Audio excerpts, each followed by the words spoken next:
I'm at the Portugal Open with Gavin Rumgay, the man himself, GR Racket Sports co-founder. We're at the Portugal Open and we're going to enjoy ourselves this weekend, aren't we, Gav? Absolutely. The Australian #1. An absolute honour to be hitting with him today. We had an epic match at the Commonwealth Games last year. So let's see if we can repeat that and have a great little session here at the Portugal Open. Absolutely. It's always a big cracker hitting with you, and let's knock ourselves out. Walking to the hall, Portugal Open. As you can see there, it says the venue is here. I'm walking from my Airbnb now to the hall, which was only 900 meters away.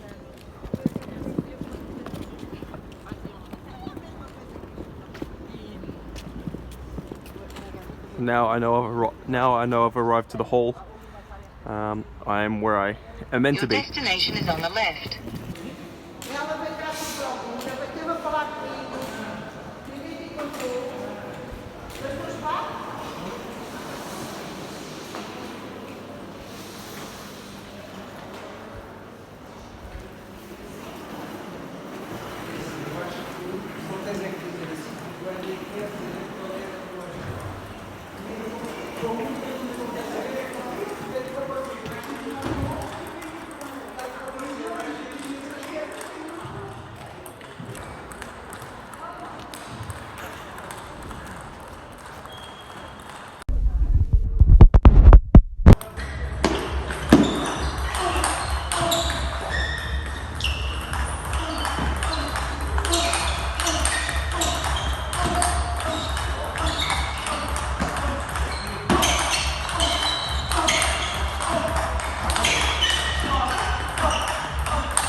Hey guys, what's up? It's Hemming speaking here, and I do apologise for my lack of vlogs lately.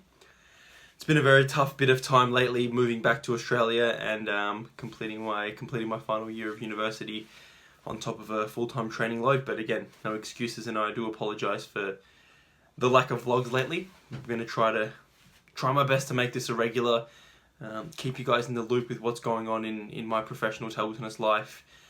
And yeah, let's get started. So where we left off was when I was in Europe. My last two tournaments were the Safirs International in Sweden and also the Portugal Open in Lisbon. So in Lisbon, it was a very tough time for me. I played my first singles match against Stefan Mengel of Germany. So some of you table tennis fans may know him from couple of years ago when he beat Wang Hao in one of the years of the German Open. His highest ranking has been something around 35 in the world, so a fantastic player, amazing level. There wasn't much I could do against him in our match. I lost 4-0 with not much chance, and sometimes it goes like this. Sometimes you can play players like that. So I have played players like of higher caliber before, like Lee Sang-soo, Dmitry Ovcharov, Fan Zhendong, and none of them made me feel like that. I didn't feel that helpless. it's also a lot of it comes down to styles. So playing against Fan, against Dimmer, against Lee Sang-soo, I got into the points. I took sets against some of them, and I felt somewhat competitive. And then after those matches, you tell yourself, I'm not so bad after all. I'm not so far from the top players in the world. And then sometimes you can just get this one player like Mengel, who's very good, who has a very ugly game to play against. You don't like his style, and then he just goes out there and beats me quite badly. And then there was a couple of days where I thought to myself, geez, I'm so far away from the top players in the world. And sport is like this. Sometimes you feel great about yourself, you're on highs, and then sometimes you feel okay. Sometimes you feel very bad about yourself, and that's just all part of it. The worst thing you can do is just give up. That's what a lot of people would do, and all good athletes will keep going no matter what, and just take the experience from it. See the losing as a high positive, just try to keep moving forward, because life will go on. There's many more matches to come, so there is no time or no point to keep dwelling on those matches that have already passed. To take you through the match with Stefan, he served his he serves a reverse serve extremely heavy. He angles them really well. I couldn't do much against him just in general with his serves, his receives, his open game. He was strong. He was not missing. I couldn't hit the ball through him. It was hard for me to spin him off, because it was also every time I spun the ball hard, he was just waiting and blocking down or counter spinning. So tactics wise, without going into too much detail, there wasn't much I could do. I tried everything in the 4 sets. I tried at least everything that I have in my game. Didn't work and wasn't to be. So try to take the learning experience out of it. I learned some things about myself, my own game that can be better, that needs to be better to be more competitive or competitive at all with these guys. It's all a learning experience. And at the time, it felt bad. I think I felt depressed for a few days and ate some pizzas for 2 or 3 days straight. But that's part of the journey, and you just accept it for what it is. So moving on from that, I lost the doubles with an American guy, Nicholas Teo, was also a very good player. And the week I went back to Sweden to do some training and get ready for the Safirs International, which I didn't play. I played quite good. I got some confidence back. I was seeded, I believe, number 5, so I didn't play the first couple of matches, the group ones. I played an Italian guy in my first match, which I was very nervous on, because it was my first match. It was in a new hall, new environment. I hadn't played a match yet. A lot of traveling into a new hall, into a new competition, new set of players. That's pressure for anyone. That's a new experience. So it's always, in case some of you haven't noticed, you always feel nervous at the start of a new tournament, because you've traveled to a different arena, a different, you've gone through the process of going from one place to that place, to the tournament area. You've got a new bunch of players, you've got new hopes, new expectations. You haven't yet really played a match in their conditions in that hall. Especially, it was the first time I played Safirs, so Safirs International in Sweden, which is a strong comp. So in the end, Truls Morgard won the event. There were some great players like Xu Hui, like Liam Pitchford, Matthias Carlsen, Jens Lundqvist. I'm sure many more that I can't think of in the top of my head, but it was a very strong tournament. And I lost to Anders Eriksson in the next match, a Swedish guy. I would say Swedish number 7 or 8 or 9. He's a very good player, and close sets, but I was always behind. So that was a better tournament. I got some confidence back after Stefan Mengel pumped me at the Portugal Open. So yeah, that was a good way to, I guess, top off my European training trip. Went back to Spain for a few days of practice, and after that it was time to go back home to Australia to finish my final year of university. So coming back to Australia, it's always different. So coming back to Australia, I have a different lifestyle. I've got limited practice, but I do feel I enjoy it more, because I'm at home. I'm with my close friends more.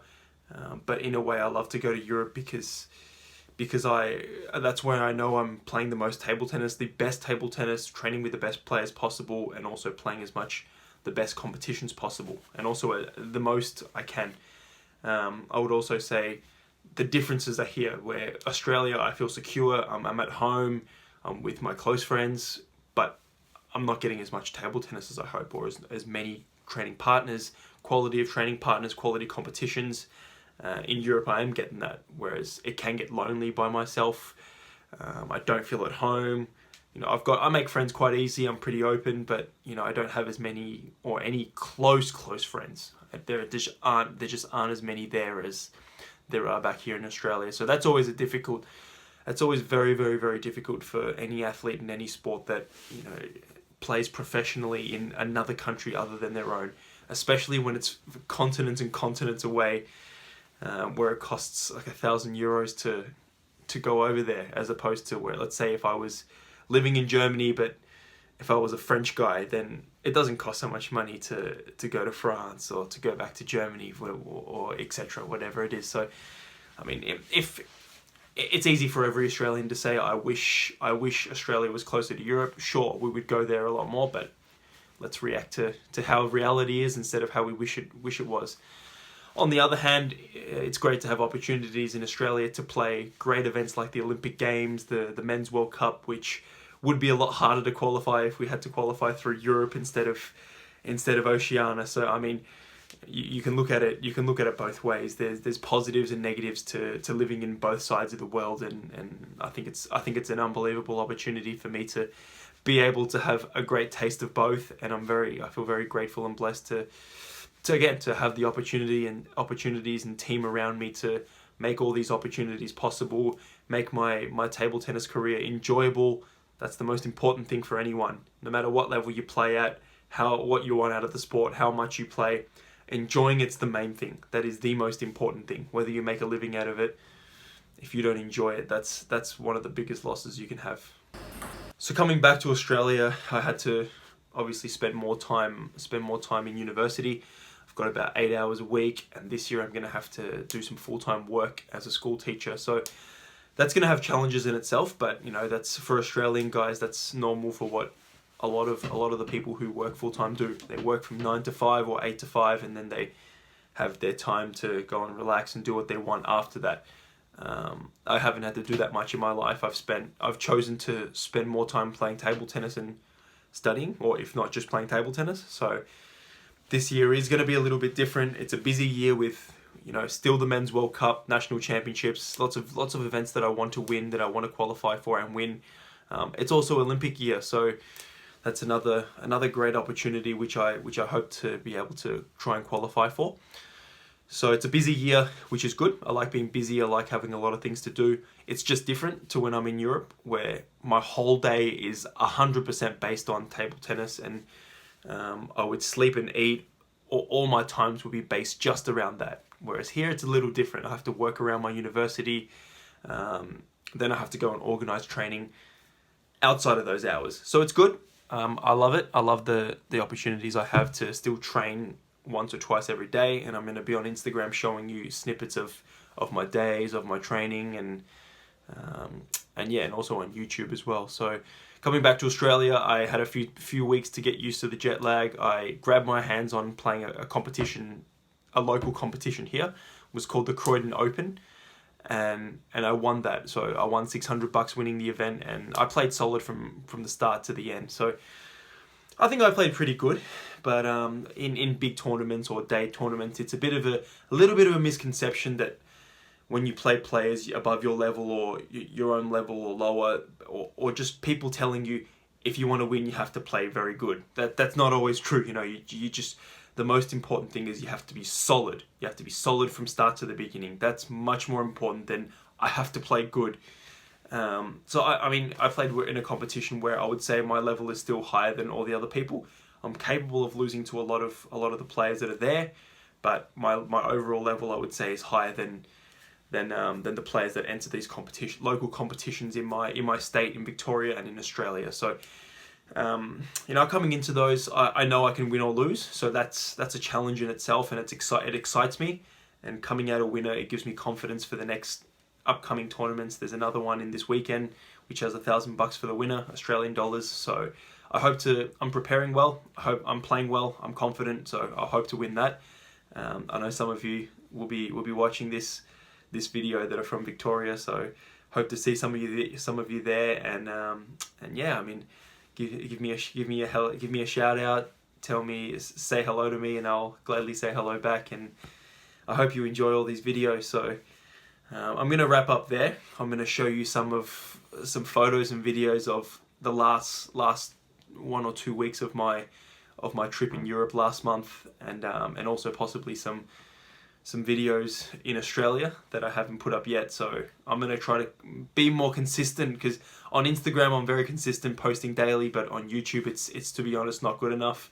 So I need to be posting on here much more consistently. So I love doing these vlogs, and now that I'm back in Australia with, you know, in a way I'm more busier than I am in Europe, but I'm also less tired because I'm not training with players that are as good as overseas. They're not taking it out of my body as much. My mind isn't as mentally tired, so I'm going to try to get these vlogs happening more often, and you know, as much as possible.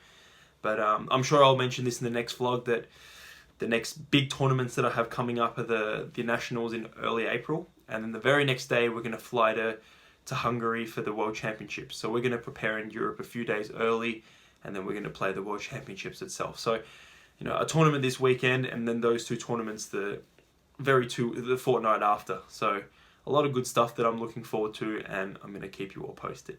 Thank you very much for listening to my video. See you guys.